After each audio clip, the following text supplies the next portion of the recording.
Magandang araw mga Kai Soto fans. Galit na galit si Kai Soto sa mga referee matapos ng pisikalan sa ilalim ng import ng Shiga Lakes na si Cummins. Todo effort itong si Kai para lang mablock ang kalaban at sobrang lakas niya sa ilalim, tumalsik pa ang isa pang import ng Shiga Lakes. Sa pangalawang tapatan ng Koshigaya Alphas versus Shiga Lakes, panalo ulit ang Koshigaya Alphas kahapon sa likod ng double-double performance ni Kai.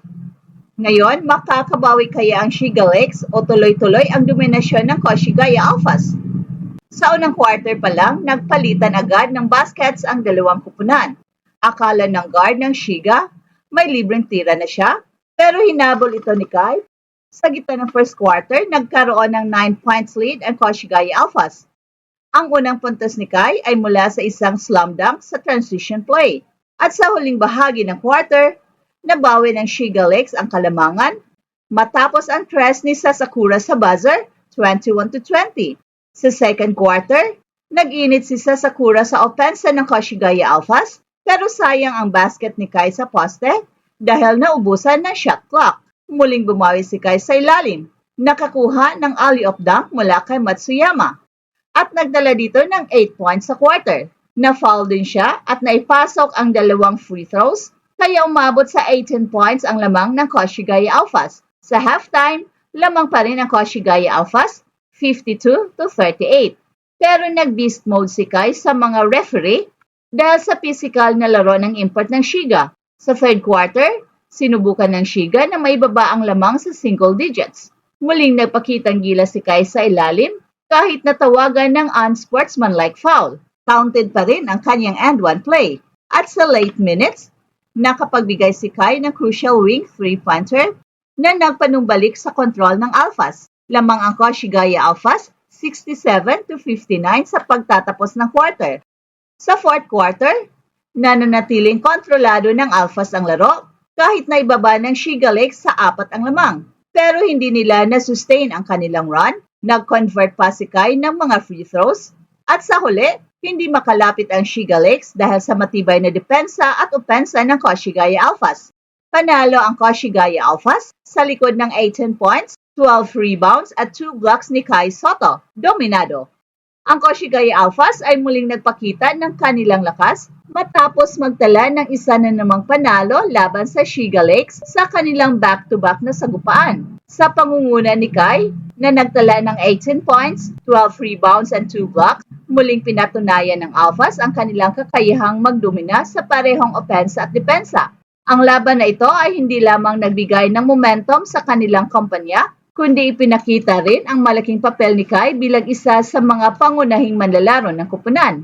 Isa sa mga naging pundasyon ng tagumpay ng Koshigaya Alphas ay ang kanilang depensa sa ilalim na pinangunahan ni Kai. Sa kabila ng physical na laro, particular na mula sa import ng Shiga na si Cummins, hindi nagpatinag si Kai.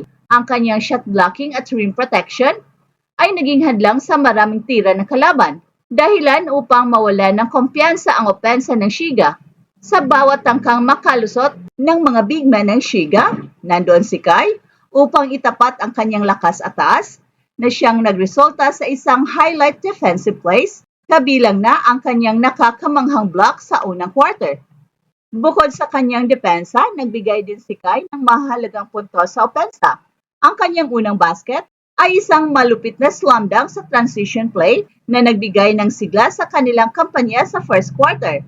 At hindi rin matatawaran ang kanyang three-pointer sa third quarter na siyang nagsilbing pamatay-sunog laban sa run ng Shiga Lakes. Well, ang ganitong uri ng clutch performance ay nagpapakita ng maturity ni Kai bilang player na hindi lamang umaasa sa kanyang taas at lakas, kundi may kakayahan din siyang gumawa ng tamang desisyon sa crucial moments.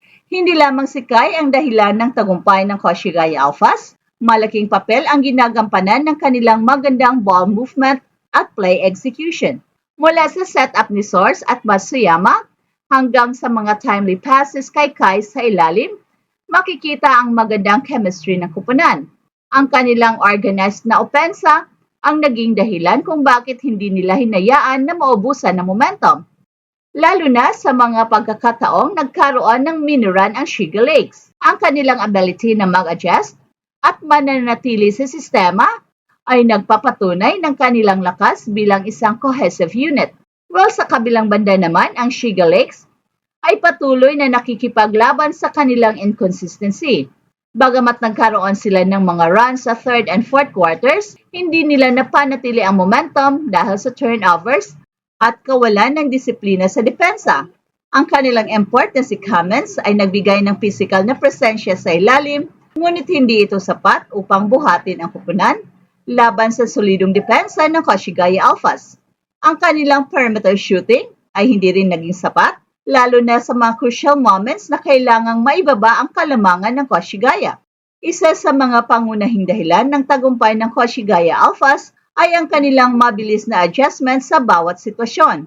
Sa tuwing bumababa ang kanilang kalamangan, agad silang bumabawi sa pamamagitan ng maayos na play execution at depensa.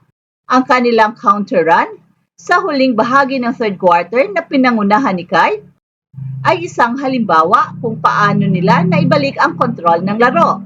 Ang kanilang balance sa opensa at depensa ay nagpapakita ng kanilang maturity bilang isang kupunan na handang sumabak sa mas mahirap na laban. Ang larong ito ay isang malinaw na pahayag mula sa Koshigaya Alphas na sila ay isa sa mga kupunan na dapat abangan ngayong season. Ang dominanteng performance ni Kai ay nagpapakita ng kanyang patuloy na pag-unlad bilang isang player. Well, hindi lamang siya naging epektibo sa ilalim, kundi napakita rin si Kai ng versatility sa opensa at sa depensa. Ang kanyang performance ay patunay na malaki ang kanyang potensyal na maglaro sa mas mataas na antas tulad ng NBA. Sa kabilang banda naman, ang Shiga Lakes ay kailangang magtrabaho sa kanilang depensa at consistency upang makabangon mula sa sunod-sunod na pagkatalo. Ang kanilang kakayahang makipagsabayan ay hindi sapat kung hindi nila masustain ang kanilang opensa at depensa sa buong laro. Well, sa huli, ang panalong ito ay hindi lamang nagbigay ng kumpiyansa sa Koshigaya Alphas, kundi naglatag din ng mas maliwanag na hinaharap para kay Kai bilang isa sa mga pangunahing haligi ng kupunan. Hey, hey, hey! Attention mga kapatrol! Get ready for an epic giveaway.